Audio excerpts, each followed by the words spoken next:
The biggest tip I can give you is that even in September and the beginning of October, typhoons can hit in Japan. If you aren't prepared for that, then you could run into trouble, especially if you're leaving Japan and your flight is delayed.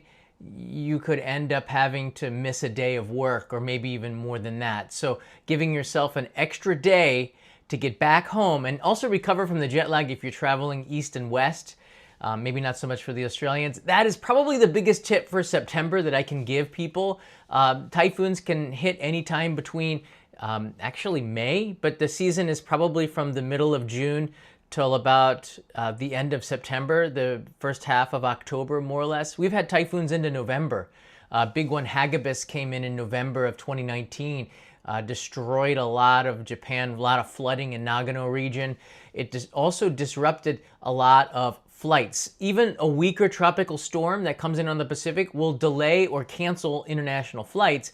Everything because of the wind, even if it's not a catastrophic typhoon, will impact international travel. So you could be holed up for another night, which is not great, not bad, but it also means that you might miss a day of work on the other end. So that's probably the biggest tip.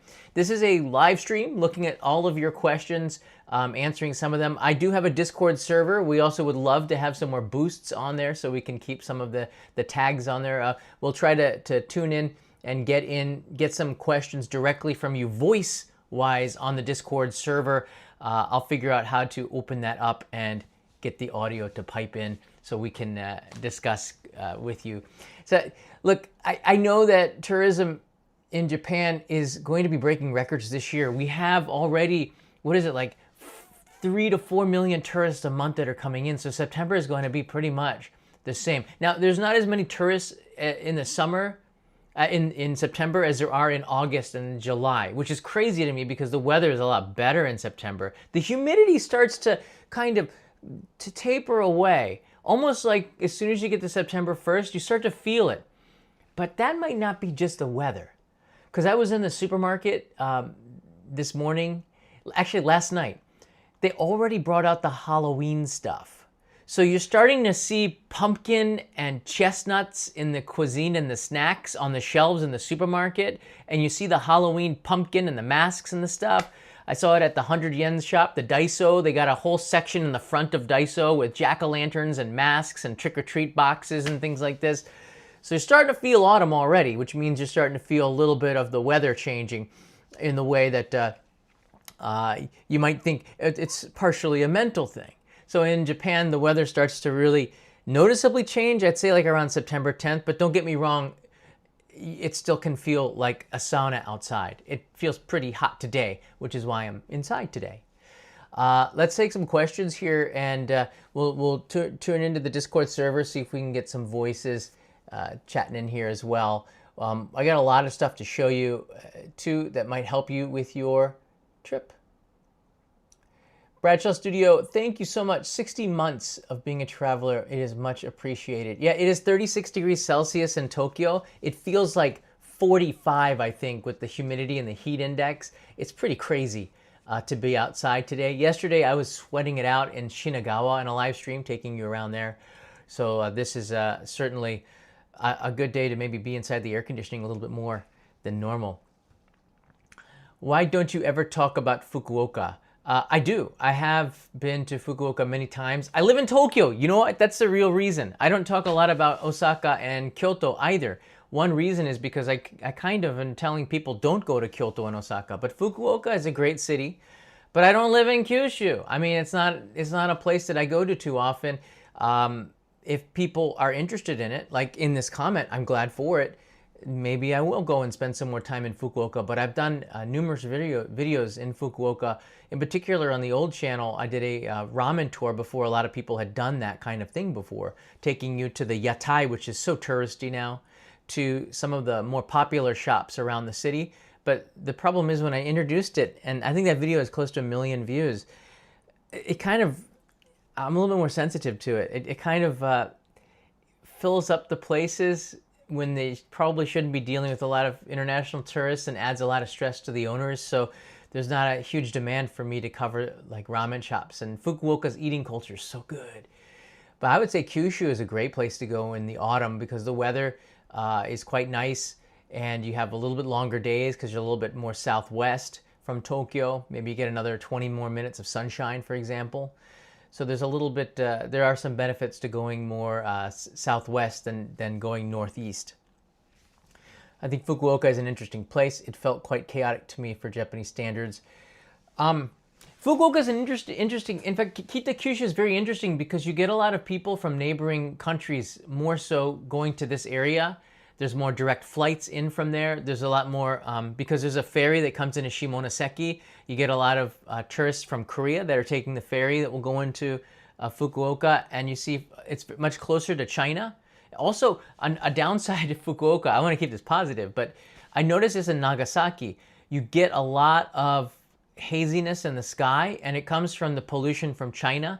And Nagasaki and Fukuoka and Kyushu really get nailed with the pollution from China that's coming across the Sea of Japan. I noticed it about 7-8 years ago, and Nagasaki, after about like 9 in the morning, the sky is just so like murky. It's hard to see from the Mount Inasa, which is an amazing viewpoint of Nagasaki, one of the top 3 views of all of Japan. It's hard to see because of the pollution coming in from China. All right, let's keep this in on course for September and October travel. Illuminads is here. Illuminads. I went last year at the end of September to October. This is perfect. I felt like it was one of the best times so far. It was still pretty hot, but nowhere near as hellish as July. I think you hit the nail on the head right there. It's the reason why September and October is better is because the crowds start to melt away a little bit. It's not like it was before because Japan is such a popular tourist destination now internationally. People are going to be here, but it's not as crowded and it's much more bearable in the sense that the weather has simmered down a little bit. It's still hot, but it's not like it was before in July and August, like a sauna, or at the end of June for that matter, some places. So it's a lot more enjoyable when you are in Japan and waiting in line or walking around in the middle and end of September. I'm telling you, and that's the best time. The end of October, end of September and the beginning of October is my second favorite time to be in Japan. And in the chats, if you want, you can try to take a guess on what you think is my first best time to be visiting in Japan. There is one, for sure. Thank you for that. I appreciate it. It was nice to see you yesterday, too, when I was walking around Shinagawa. Traveling around Kyushu with my dad, who came visiting last month, I felt like Kyushu, this is interesting, Kyushu is not as tourist-friendly as many other, I don't know what tourist-friendly means, but that word can also be understood as being tourist trap or touristy. I don't know what tourist-friendly means. When you come to a foreign country, the ideal situation is not tourist-friendly. It's authentic, in my opinion. Because if it's tourist-friendly, you're going to get tourist-friendly prices, tourist-friendly service, and sometimes that's not as good as getting regular service from everyday Japanese. And I think if you find overly tourist-friendly places, it ends up being not as friendly as you would think. Because Japanese service is just so darn good. I think you should have a little bit of difficulty trying to navigate, and that would be a Westerner's first trip to Japan, and that is what you remember from the trip. Not that when I say difficulty, I think I should reword that to be challenge. I think one of the most rewarding thing is to be challenged when you travel, because then you learn stuff, right? When when you go into the gym and you're working out, you're going against the tension. You have weight training. It makes larger muscles because you're working out. You have resistance. So when you have a little bit of resistance, sometimes you learn from that, and then you have a greater appreciation of the trip. If it's too easy, I don't think it's Japan, because my experience has always been, when I got here 27 years ago, you had to challenge yourself. And the reward was that you understood a lot more about it. Tourist friendly, they don't kick you out at first when you get in. Maybe that's one way. I never had that problem. I traveled extensively through Japan, including hitchhiking. I never had a problem where people were kicking me out because I wasn't Japanese, for example. So I think this gets overblown. I think that more issues have come as a result of too many tourists, a lot of them being first-timers who are looking for tourist-friendly stuff that don't make an effort to try to understand the country. Back 27 years ago when I was backpacking around the world, 30 years ago, I've been around the world 5 times backpacking on a budget, a shoestring, like $1 guest houses in Phnom Penh in Cambodia, for example, or $5 a night in Bolivia, things like this. I really saw a lot of stuff. And back then, those that were backpacking and those that were traveling that didn't have the internet all the time, and we didn't, we had to pay for internet cafes when we could find them. We had more of an understanding of the country and the culture that we were going into because we talked to each other. Other travelers talked to each other to find out how to navigate from A to B to C. We had more comprehension on the geography and the maps, not relying so much on Navi services, but actually physical maps and remembering, okay, at this tree you take a left and at this landmark you take a right. And I think that made for a better experience. In a way, I'm kind of disappointed that I didn't get a chance to vlog my traveling, but on the same time, I'm so glad I wasn't distracted by it either. I got such an amazing experience all up here in my noggin where I can close my eyes and I can see inside the Sistine Chapel and I can even smell it. It's not too bad, a little musty in there, but I have these really great memories because I wasn't focused on making videos about it. And I think that that was a blessing and also a curse because I probably would have done quite well if I was also making videos about it too. You know what I mean? Who really wants to constantly notice tourists around? Just don't be annoying. I don't want this to get into, and I promised myself I'm not going to get into like the downside of over-tourism and some of the negative sides of it, but in September, I think with the heat going down, another direct result of this is that people are a little bit more relaxed. We have something called like natsubate.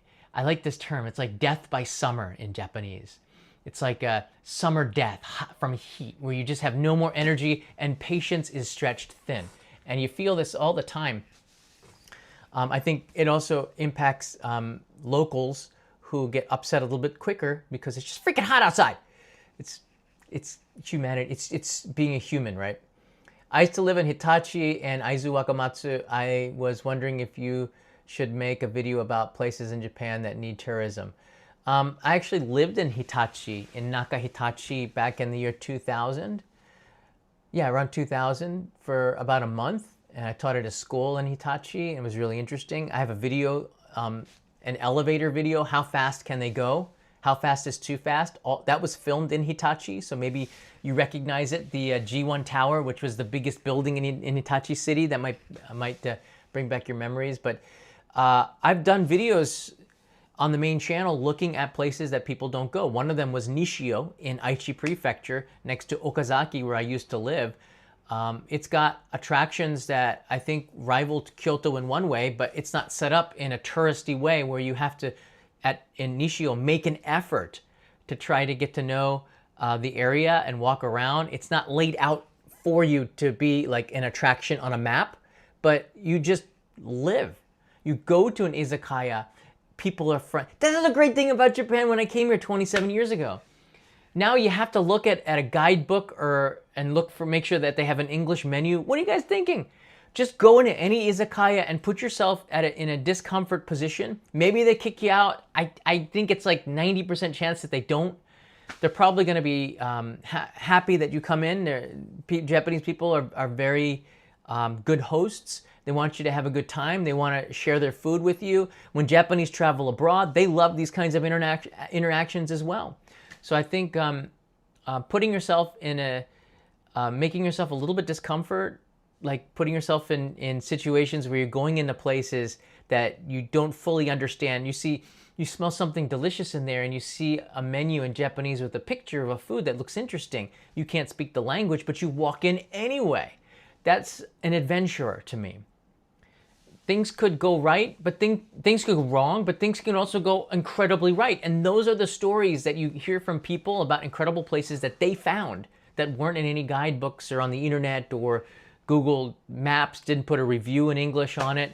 You need a little bit of adventure and try new things, I think, in Japan. And that's certainly one of the benefits that the countryside and places outside of Kyoto and Tokyo have and offer. Aizu Wakamatsu, I don't know how far off the tourist path. They have a huge budget.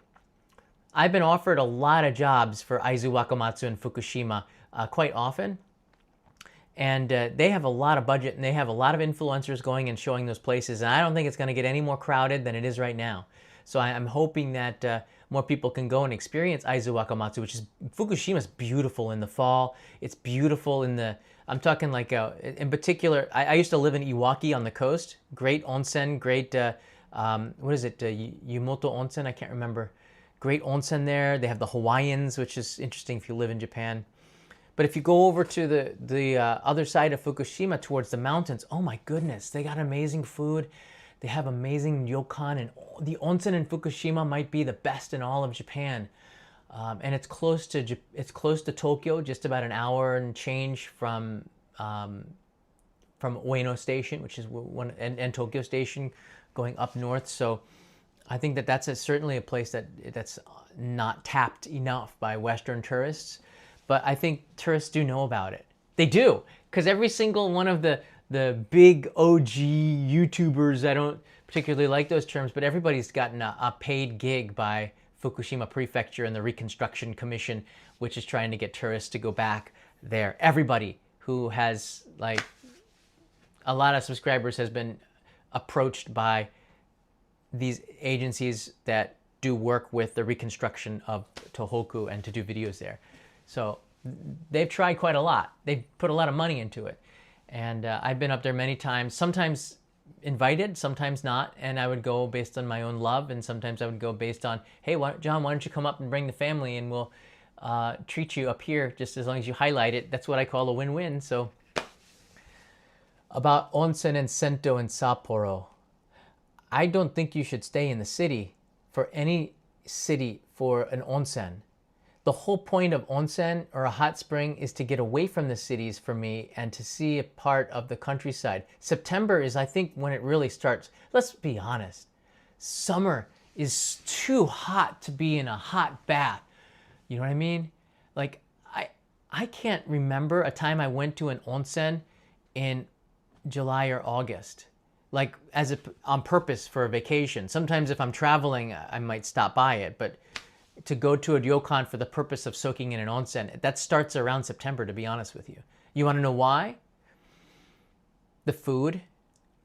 The weather still might be hot, but the autumn food starts around September. And you get chestnuts, and you get sanma. Do you guys know sanma? It's like a really long fish that they grill. You can eat the whole thing, I believe. I think you can. I get that confused with ayu fish, which are sweet fish, but the sanma is extremely delicious. And I think this is the season for the sanma, like the beginning of fall. We're going to start seeing that real soon. The countryside cooking is so good because the ingredients are there. So that's why I love September and October. Whatever you do, it doesn't have to be at Ginzan Onsen. You know, that's the most prized one right now with tourists, or even Kusatsu Onsen in Gunma, which is also quite popular with foreign tourists because they had a massive advertising budget about 10 years ago, and they had these amazing campaigns to get people and tourists to go over there, and they've made it tourist friendly for Westerners, which is great, but that means more Westerners go there. And I kind of want to get away from Westerners. It's nothing against Westerners, but if I'm in Japan, I kind of don't want to be where all the Westerners are. I do like it because I get to meet people from all over the world. I love meeting people from, like Germany and France and Italy and Canada and Argentina. Who did I meet recently? From the Philippines. You get to meet people from all over the world.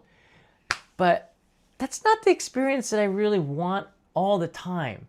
I want to get off of that path. So Ginzan Onsen's sort of corrupted in that way. They limit the amount of people that can go into Ginzan Onsen. So Japan's got, like, I'd say a couple hundred onsen towns, all right? There must be like 20 of them inside of Fukushima alone, onsen towns, all right? There's like a couple hundred all over the place. I think Kumamoto and Oita and Kyushu's got maybe like 1,000 of them, it feels like. Hokkaido does as well. But in September and October, I think it would make sense to go for 2 nights and 3 days at a ryokan stay in an onsen town. Because for me, this is the best experience that you can have going to going in Japan, because you get to wear the yukatas, you get to have kaiseki ryori, which is traditional Japanese cuisine with regional ingredients. You feel so good after because you're eating healthy foods that are coming right from the countryside. None of this processed sugar stuff that you get in the street foods in Tsukiji Market, for example. You're eating like home-cooked meals. Japanese home-cooked meals is what you're getting at the ryokan, especially the family-run ones. But even the chains do an extraordinary job. Hoshino Resorts, for example, they have buffets inside there. It's a hotel, but it does feel like a resort, and they do have amazing buffet foods that taste homemade. So I've been very impressed with Hoshino Resorts. Gotten a chance to stay there a few times over the last few years. Remarkable job. But yeah, I think this is certainly something to consider, staying in a Japanese ryokan or traditional Japanese inn, not in the city, but outside the city. Sapporo is great, but I think there is a world-renowned youth hostel in Yubari, which is famous for the melons. I stayed there and I was blown away by how incredible this house was. It's like, this is a youth hostel? So what? So what is it like? All of it was organic foods. There's a grandmother that cooks organic, raised in this town of Yubari, produce in the spring and summer and fall. I ate better than I did at a like 5-star hotel at this youth hostel, and it was like $30 a night. I was like blown away by the food quality at this place. But again, I think it makes a lot of sense to, especially if you're a repeater, to get off of that beaten path and get out to other areas. And if you want more specifics on it, I'm very happy to answer it in the questions here. None of the moderators wrote me. I really don't know where to get the voice chat here. There's we have an onsen voice, we have a fireside, and we have a talk and chat, so video and stream talk. So I think we need to fix our Discord server to make it real easy on how to find a place to discuss on there. But we're always improving our Discord server, and we really appreciate any boosts. Anybody who is watching and uses Discord, you have a Nitro. If you have a Nitro subscription, you get a chance to boost your favorite servers, and we really appreciate it. We have a 17 boosts now, and we used to have 30 back in the day, but it all comes and goes in waves. I don't even know how, guys, my moderators, I don't even know how to get into the voice chat. It's really chaotic here. So the link is discord.gg/onlyinjapan. Discord.gg/onlyinjapan. You can join our Discord server. It is a really great asset, because if you're traveling in Japan live, you can ask questions to other people that are traveling in Japan that are using the Only in Japan Discord server, which is, I think, extraordinary. People are sharing pictures of food, pictures of their accommodations, so you get a good look at what's happening right now. You can do that on Instagram, but I think this is more based on our community and a little bit more intimate, and we have really good people in there that are constantly sharing photos and experiences, so it's certainly an asset, almost like something to bookmark here. Yeah, I can't figure out the Discord server chat thing. There's just too many voice chats in here. I don't get it. There's an onsen voice, a fireside, which doesn't look activated, and I don't know, a general voice chat. I don't get it. I'm a simple person. I don't get it. I'm still learning Discord. I'll take some questions here directly if you do. While we're waiting, I will go over this list here. So for September, I think clothing, I'll do another episode on this, showing you at some of the stores. I like to go into the Uniqlo and show the stuff inside of there, because that's the best illustration. But lightweight, breathable shirts in September. It's still warm and it's still somewhat humid, not as much as now, but you need to have layers, and the proper layers to make sure you have something that is more summery in the beginning of September, and then have layers where you can, as the sun goes down, so the temperature does drop more in September than it does in August. So having a long sleeve shirt is really a good idea in September, especially at the end of it, but in particular in October. I think a light sweater or a hoodie is great. I always have a zip-up hoodie starting around October, and depending on where I'm traveling. When you say Japan, we got warm, like subtropical weather in Okinawa, and then we have like polar type weather in Hokkaido. So you can't really say Japan, and then it depends on where you're going. This is just a very general guide here. A compact umbrella, because we do get showers in August as well, some popcorn showers, kind of like Florida, you know, they hit and then they go away. Island showers, I guess you could say. Having good walking shoes is very important. You're going to be walking a lot, especially in Kyoto in particular, especially in Tokyo. Everywhere you're walking quite a bit.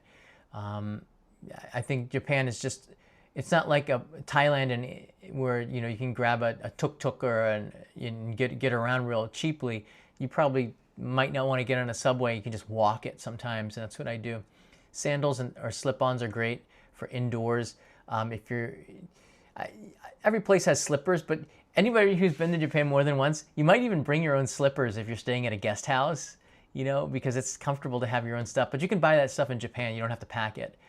A light scarf is actually quite useful. I do notice, like if you're going to Kyushu and the air quality is bad, you could use a scarf almost as over your face to try to get some fresh air or block out some of the pollutants. But that's my biggest gripe with going down to Kyushu. Just the air quality is not really as good down there, just because of its proximity to a lot of factories in the central China area that just goes into the cities there. Quick dry socks and underwear, absolutely essential. You can get that at Uniqlo. It's very cheap. The socks in particular, if they don't have your size, I'm a size 10.5 US. You can get it online and have it sent to your hotel. And that's also another option. Do your shopping online, have it sent to your hotel. It usually comes within 24 hours. Personality of brick walls here. If it's going to be rainy, do you think sandals would be nicer? Yesterday, I was walking around Shinagawa with sandals. I got them completely drenched by running through not running through, but drenched, but coating them in water at a water fountain. That was meant to do that, I believe. So having a good pair of sandals is a good idea in September as well. Typically, Japanese don't wear, typically, Japanese don't wear open-toed sandals. This is what I was told this. Like, it's considered a little unusual in Tokyo. Everybody wears shoes.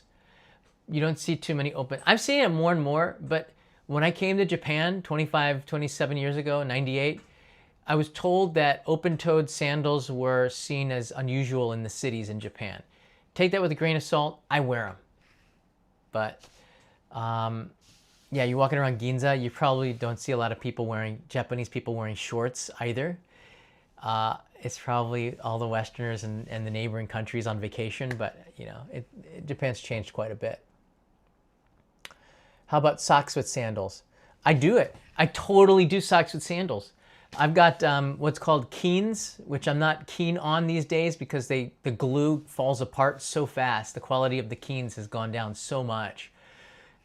Keens an American company, but the shoes rely too much on glue, and I've had keens fall apart on me. But I have these Newport sandals that have a really nice big rubber toe on them, and I wear socks with them. And you can hardly tell, but they're very comfortable. You get a lot of air going in there. But honestly, I'm not a spring chicken. So I really don't care about fashion. I care about, is it good enough fashion? And I'm good with that. Like, I'm not trying to impress girls, okay? Or guys for that matter. I'm not trying to impress anybody.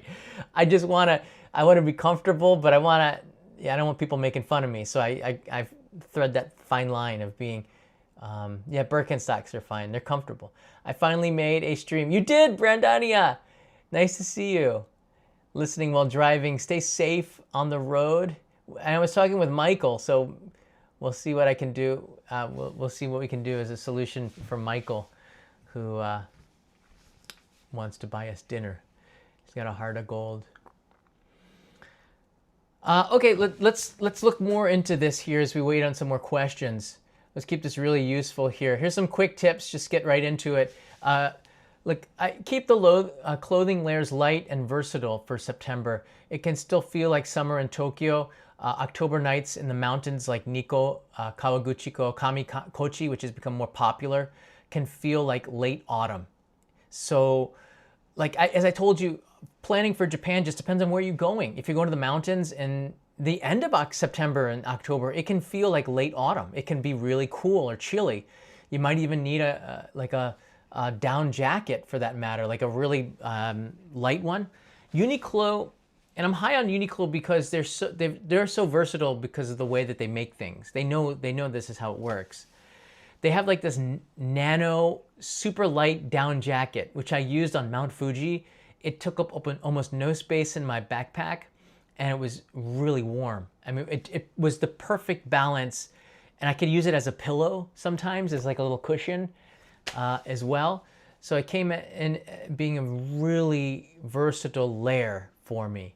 So you have to plan for that kind of stuff. So having that and a like a hoodie is a pretty good balance. Having some of these heat techs, light heat techs, which really keep the heat in there, but also, I don't know, finds a way to get rid of the heat too and dissipate it so it doesn't feel too hot. Really beneficial. I think having a windbreaker is probably a good idea, like a rain jacket, a light one, probably a good idea in September. Yeah, there's a lot of essential things that you need for packing.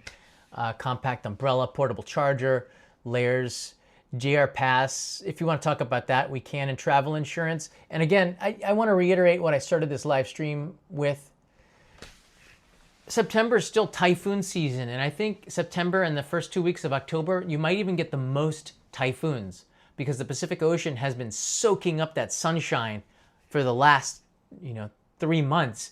These typhoons are coming up stronger and more powerful in August and in September, and you can't predict where it's going to go or how it's going to hit, what the intensity of it's going to be. But even if it's not that powerful, flights get delayed and canceled all the time. So just to reiterate, it's probably a good idea to go home a day early or plan to go home a little bit earlier or a day before you start your job so you have a day to recover. So even if your flight goes on time, you got a day to recover from the jet lag and the travel and unpack, but also you have a little bit of a buffer in case you do get delayed and have to take a later flight. That's my biggest advice. I don't like GU. I think it's made for people under the age of 19, my feeling is, but I don't go to GU. I think it's called GU. I don't know. It's part of like Uniqlo. Like they're cheaper, young fashion. So I don't buy much at GU or GU or whatever they call it. All right, there's no questions yet. I don't see stuff. So I got a lot of other stuff. There's some photography tips here for September. I noticed this, okay? I think this year the rice harvest is going to be earlier because we had such a brutal summer. I think the rice is going to be kind of tasteless. It's a bad year like you would with wine. Rice also has a flavor. It wasn't a cool summer. It was brutally hot. So you get these golden rice fields, rice paddies, especially when you're on the train going through the countryside. The typhoon skies are so dramatic after a storm or before a storm. You can see the bands. Consider that. And early autumn leaves are stunning for photos. You'll start to see the leaves change in October at elevation. But Tokyo's trees don't change until the end of November. You can bookmark that. This year, probably the 20th of November, you'll start to see it change until the middle of December, depending on the tree. Early mornings and late afternoon light is cooler, with clearer skies compared to midsummer haze. The skies are definitely clearer in autumn. One of the reasons you can't see Mount Fuji in Tokyo on a sunny day, the haze. There's so much humidity in the air. It's almost like, despite having not a cloud in the sky, Mount Fuji is completely not in view. It's like it's missing because the blue sky is reflecting off of the haze. You can't even see it. I used to live on the base of Mount Fuji in a town called Fujinomiya. It's like 10 kilometers away from Mount Fuji, but you'd get this beautiful view of the entire, the volcano would take up the entire window when I opened my front window. It was beautiful. But I remember on a July afternoon, I had opened it up. and I just saw blue sky. I'm like, where the heck did Mount Fuji go? Literally the haze, afternoon in particular, had made it so it was invisible. The haze was reflecting the blue sky from the other side, the way that the light was hitting it, and the mountain had disappeared. It was incredible. But it's just, there are just times where in the summer it's too hazy to see Mount Fuji. You get awful views. And the best time is in the winter, November to March. The skies are clearer, the humidity's gone. In particular, or in the summer after a typhoon, you get beautiful shots of Mount Fuji, but not in the summer. You might not even see it at all, to be honest with you. Travel logistics. September, less crowded than summer and the cherry blossom season. It's kind of an ideal time, September. That's my first. That's my second. The first best time is right after the cherry blossom seasons in May. After all the tourists go away in April, May after Golden Week, oh my God, it's a magical time. You get the best weather. The days are a little bit longer than it was at the end of March. The weather is perfect. You might get a shower every now and then, but there's no humidity. It's just perfect. Like May 10th, May 8th to like May 8th to like May 30th. It's my favorite time of the year now. It used to be summer because I like the longer days, but I can't take the heat anymore. Oh, it's beautiful. Early October is great for Nikko. Oh, it really is. Cool, crisper air out there. Hakone, Kamikochi, the Fuji 5 lakes, the Finger Lakes. These are great times to get out of the city early October. You really start to feel that autumn smell, the feeling, the cuisine. You can feel it out there in the countryside. Nikko's great. If you're traveling during typhoon-prone weeks, again, be more flexible. And as always, consider forwarding your luggage with takubin. I've been saying this for a very long time. This in particular, if you've got a lot of luggage, maybe even sending 1 or 2 bags. Let's talk a little bit about the food. I talked in this live stream about the Pacific Suri, which is sanma. I guess that's the English name. It's really good, and it's a staple of autumn. The catch comes in. It's cheaper. It's fresh. You're going to see it all over the place, and don't be afraid of it. It is a longer, thin fish, a sanma, and it's so good. Chestnuts come in here, the kuri manju. Kuri means chestnut. A lot of stuff. The mambran, which are these desserts where they put some sugar in it and mince it up and make it look like hair. You see it on top of ice cream or kakigori even sometimes. The persimmons start to come in. These dried kaki, the dried persimmons, hoshigaki. The obachan, the old ladies in Niigata and Nagano make it up in the mountains, and we get them in here, and they're so sweet, naturally sweet, sometimes a little bit brushed in sugar. Really good. The matsutake and the mushrooms, it's mushroom season. You get a lot of mushrooms in the cuisine. Japan has so many different types of mushrooms. It was extraordinary when I went to the supermarket here. I'm like, they got more than those, Super Mario Brother mushrooms here. They got a lot more. Limited edition fall flavors like pumpkin, sweet potato. Sweet potatoes already everywhere right now in the supermarkets. All this has come out. You can see like the sweet potato confections at 7-Eleven. The beer gardens start to really ramp up. I guess it's Oktoberfest, you know what I mean? A lot of people are heading here to in September. I think the Belgian Beer Weekend, my friend is one of the co-creators of that. They start to build up in one of the locations, usually September. There's one location that often is delayed because of a typhoon that goes through there every year. But you'll see a lot of beer gardens. And you see the tsukimi food at McDonald's start popping up. The tsukimi burger is the one with the egg on top. Weirdest burger I had in Japan back 25 years ago when I came. It's like, what the heck? Why don't they put... And I had it so good. It's like, why don't they put egg on burgers in America? I guess it's just hard to source the eggs, or just get what you get from breakfast, put it on a burger. It's really good. Extra protein. So there's a lot of stuff in the food market to bring you in this time of year. Right. The rice harvest is definitely something that you notice. Whoa, back off. You notice a lot when you go around the country. So a couple of big festivals. Mid-September, the Kishiwara Danjiri Matsuri in Osaka.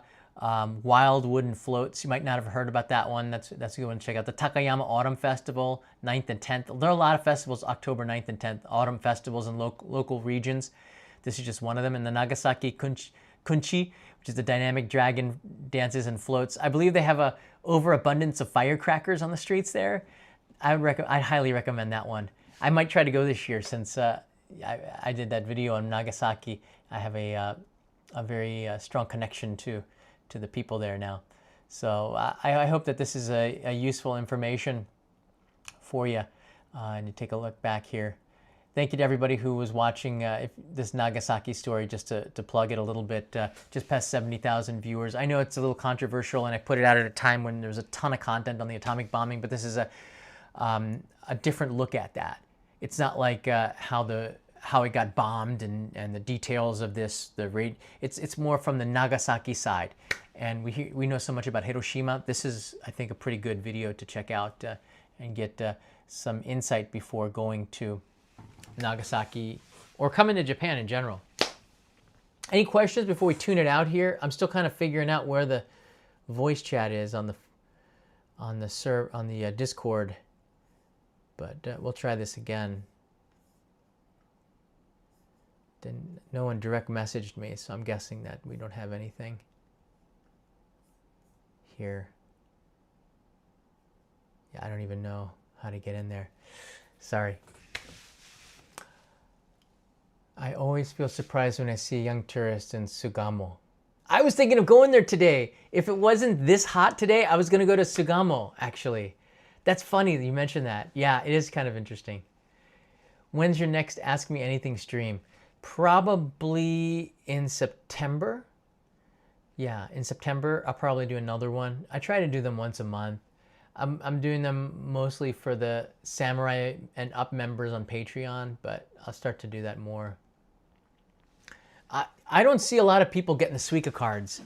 Somebody just wrote this in here. Look, everyone's putting their Suica or their IC cards on their phones. Everybody's starting to do it. I don't see any Japanese. Kanai already did it. I'm the last one. I still use the cards.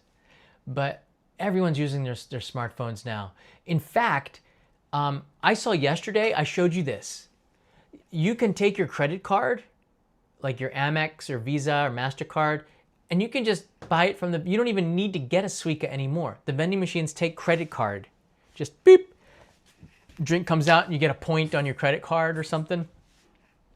There's going to be a point where you don't need Suica anymore. You're just going to be able to touch your credit card. For better or for worse, I don't know if that gives you a traveling charge or something, but JR has a challenge. Suica is big now, but it's just so much easier just to use your credit card or your smartphone and use the money that you already have. It's just so much easier.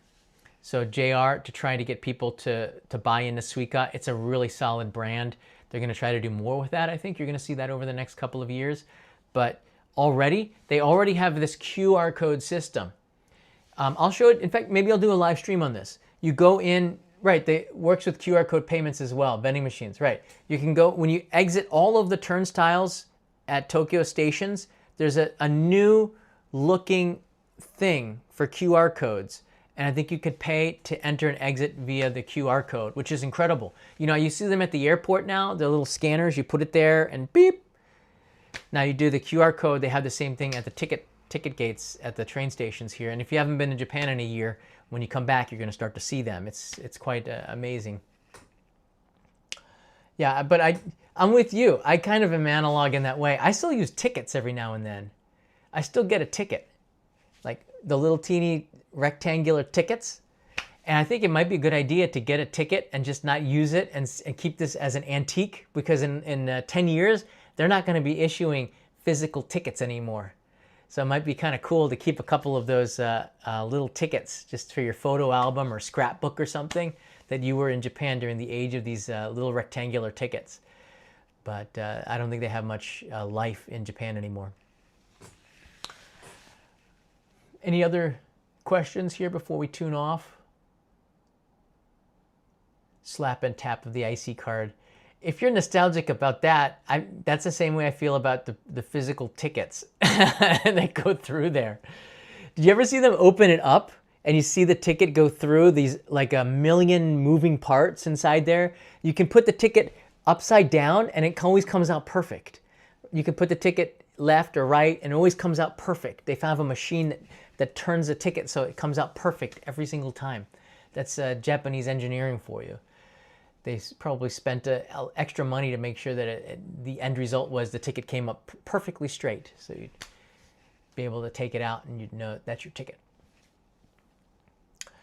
All right, before we tune out here, if you are too shy to chat, this is a good time just to write in where you're from. We got another flow 560 from Philly.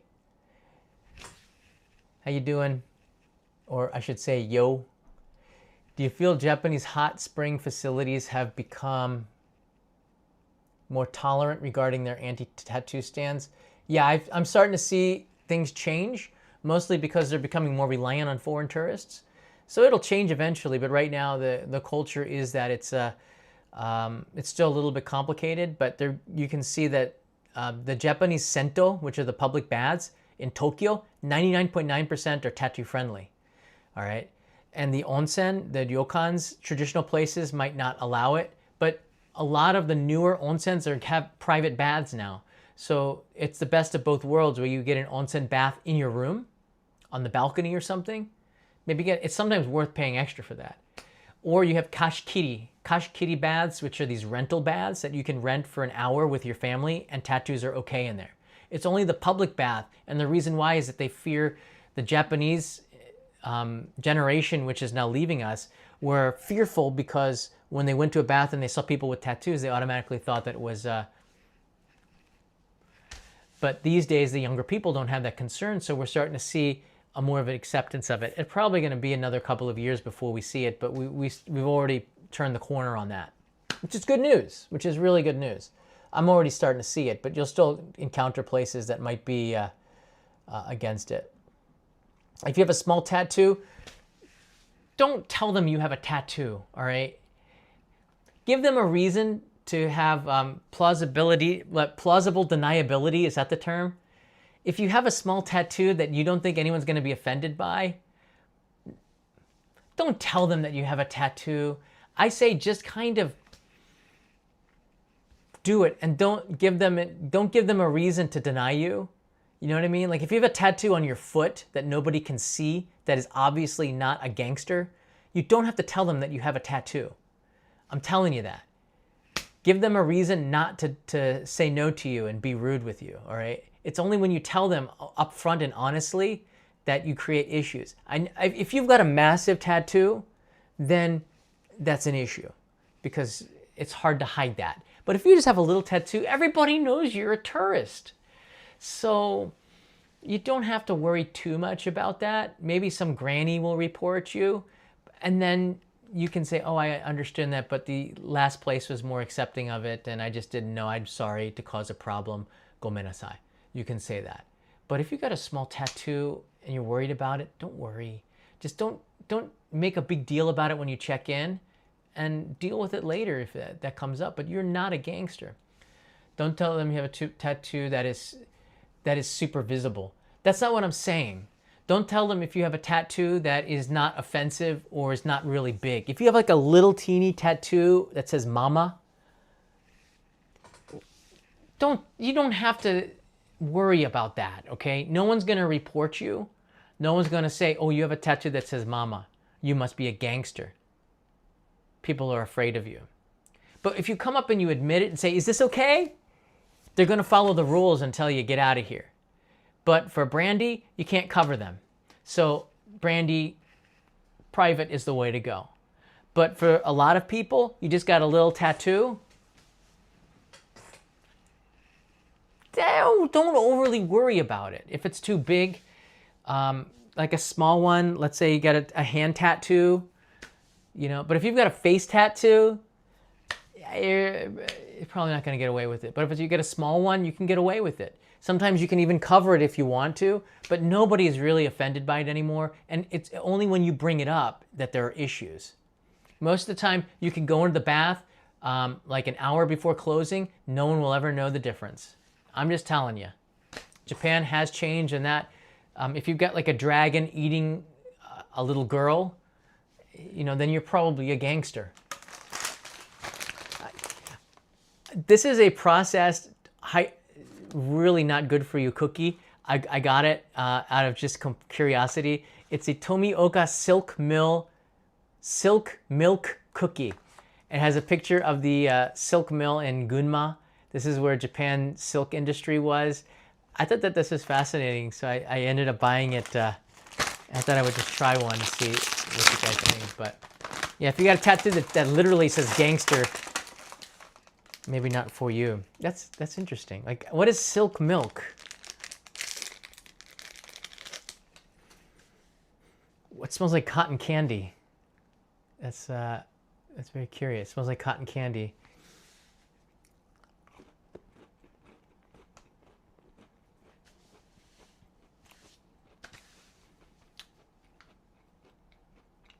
Sweet milk. But I like the collaboration with a place out in the countryside that probably international tourists wouldn't know about. So, yeah, there you go. So if you have any questions, leave them in the comments below. I'm going to try to do more Q&A with our Samurai supporters on Patreon. Postcard Club supporters and Daimyo supporters will have access to this. I'll do another Ask Me Anything in September. I'll do another episode through a clothing store to show you what people are wearing so that you can pack for September and October really soon. And again, I'm really grateful for all the support, guys. And anytime you need me, you can DM me on Patreon. All right, take care. Looking forward to your questions. See you in the next episode, whenever that is. It's probably tomorrow. Matane.